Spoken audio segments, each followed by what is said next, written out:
அனைவருக்கும் வணக்கம். நாம் இப்போ இருக்கிறது சுதந்திர இந்தியா. ஆனால் ஒரு 100 வருஷத்துக்கு முன்னாடி இந்தியா இப்படி இருந்ததா என்றால் நீங்கள் நிச்சயம் ஆச்சரியப்பட்டு போவீங்க. இந்த சுதந்திர இந்தியாவை அடைவதற்கு எத்தனை தலைவர்கள், எத்தனை வீரர்கள் தங்களுடைய வாழ்க்கையை அர்ப்பணித்தார்கள் என்று நம்ம வரலாற்றை படித்தோம்னா அவருடைய மகத்தான தியாகத்தை போற்ற தோன்றும்.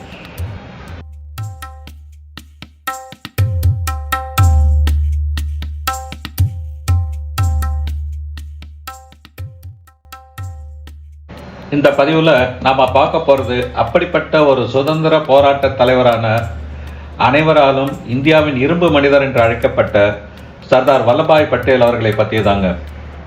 சர்தார் வல்லபாய் பட்டேல் சுதந்திர போராட்ட வீரர் மட்டும் இல்லைங்க, இந்தியாவின் முதல் துணை பிரதமராகவும் முதல் உள்துறை அமைச்சராகவும் இருந்திருக்கார்.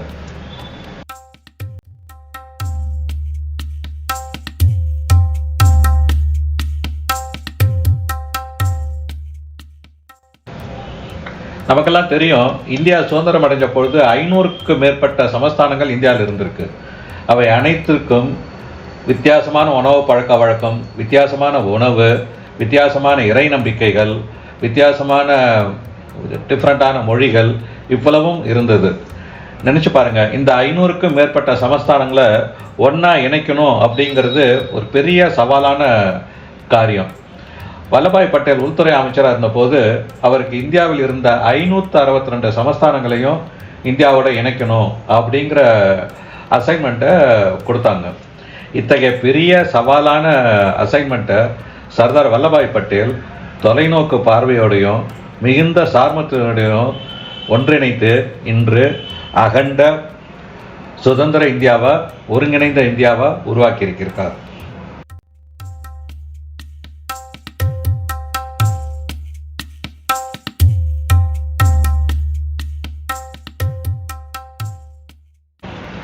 மேலும் இந்தியாவின் முதல் தலைவராக வேண்டிய வல்லபாய் பட்டேல் காந்தியோட வேண்டுகோளுக்காக அதை நேருவிடம் கொடுத்ததை நான் இப்போ ரீசெண்டாக படித்து தெரிந்து கொண்டேன். அத்தகைய சுயநலமற்ற தலைவராக இருந்திருக்காரு. இத்தகைய தலைவரை நினைவு கூறும் வகையில் குஜராத்தில் நர்மதை ஆற்றின் மீது உலகிலேயே மிக பிரமாண்டமான உயரமான சிலையை அமைச்சிருக்காங்க. இந்த சிலை 2018ஆம் ஆண்டு அக்டோபர் 31 பாரத பிரதமரால் திறந்து வைக்கப்பட்டிருக்கிறது. நாம் இத்தகைய இடங்களுக்கு செல்லும்பொழுது எண்ணற்ற சுதந்திர போராட்ட தியாகிகளின் வரலாற்றை தெரிந்து கொள்ள ஒரு சந்தர்ப்பம் நமக்கு கிடைக்கிது.